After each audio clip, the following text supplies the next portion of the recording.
আজকে আমি চলে গেছিলাম শহীদ মতিউর পার্কে। এটির লোকেশন হচ্ছে গিয়ে গুলিস্তান স্টেডিয়াম মার্কেটের ঠিক অপোজিট সাইডে। তো এটিতে প্রবেশ করতে গেলে অবশ্যই আপনাকে প্রথমে টিকিট ক্রয় করতে হবে।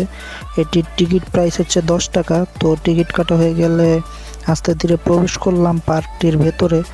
আর সামনের দিকে যাইতেছিলাম, এখন ডিসকভার করার পালা যে এটির ভেতরে কি কি আছে এবং আপনারা আসলে এখানে কি কি দেখতে পাবেন।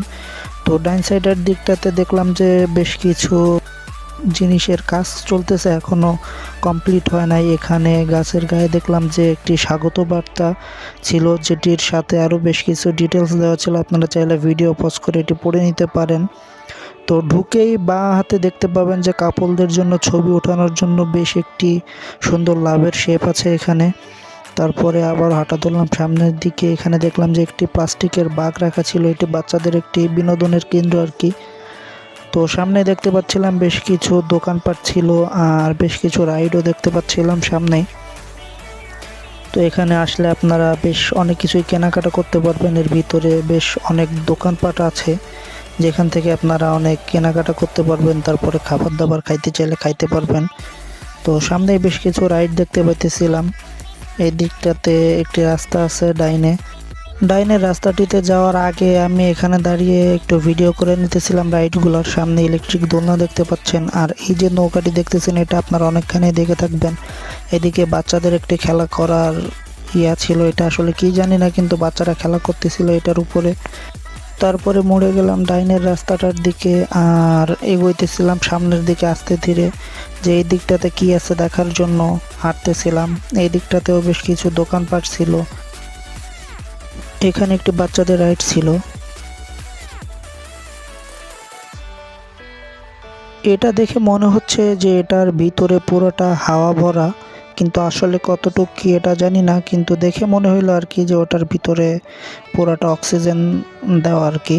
সামনে এই যে একটি জাম্পিং দেখতেছিলাম, এটি আমি অনেক ভিডিওতে দেখছি, যে অন্যান্য দেশের অনেক ভিডিওতে দেখছি, কিন্তু আমাদের দেশে এটি আছে আমি আগে জানতাম না।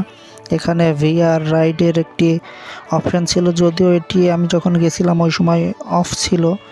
তো এই দিকটাতে আসলে এই পার্কে প্রবেশ করার আরেকটি পথ রয়েছে, যেটির ভিউটা আসলে একটু হাই পাই। আমি যে সাইডটা থেকে ঢুকছি সেটার তুলনায় অনেক ভালো। তারপর দেখলাম যে এখানে বটগাছের সাথেও একটি স্বাগত বার্তার সাথে কিছু সতর্কবার্তাও ছিল। এই গেটটি দিয়ে ঢুকলে আপনারা দেখতে পাবেন। তো আপনারা চাইলে ভিডিও পজ করে ওটি পড়ে নিতে পারেন। তারপরে আবার হাঁটা ধরলাম সামনের দিকটাতে। তো এদিকে একটি রাইড ছিল দেখলাম বাচ্চাদের, এই রাইডটা অলরেডি একজন দিতেছিল, তো বেশ ভালো লাগলো দেখে। তারপরে এই দিকটাতেও একটি রাইড ছিল, যেটি দেখে আসলে অনেক ভালো লাগছে। তো আমি জুম করে একটু ভিডিও করে নিলাম আপনাদেরকে দেখানোর উদ্দেশ্যে। তারপরে আবার হাঁটা ধরলাম সামনের দিকে, যে সামনের দিকটাতে কি আছে এটি দেখার জন্য। তো এখান থেকে আমি দেখতেছিলাম যে সামনের দিকটাতে বেশ কিছু রাইড আছে, যেগুলো হয়তোবা আপনাদের ভালো লাগতে পারে। তো চলুন আস্তে ধীরে ওই দিকটাতে যাওয়া যাক। তো আশপাশের ভিডিও করতে করতে আমিও আস্তে ধীরে এগিয়ে যাইতেছিলাম ওই দিকটাতে, যে আসলে কি আছে বা কোন কোন ধরনের রাইড আছে এগুলো দেখার জন্য।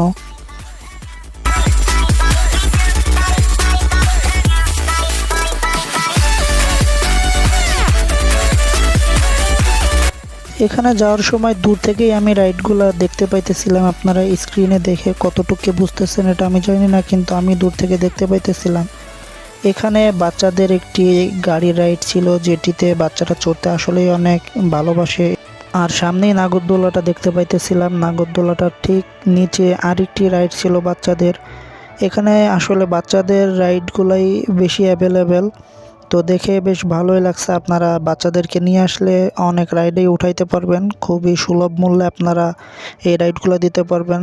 খুব রিজনেবল প্রাইসের ভিতরে রাইডগুলো পাবেন। এদিকে দেখতেছিলাম যে বেশ কিছু বোট ছিল। পিছের দিকে ঘুরে দেখলাম যে এখানে বাচ্চাদের আরও একটি রাইড ছিল।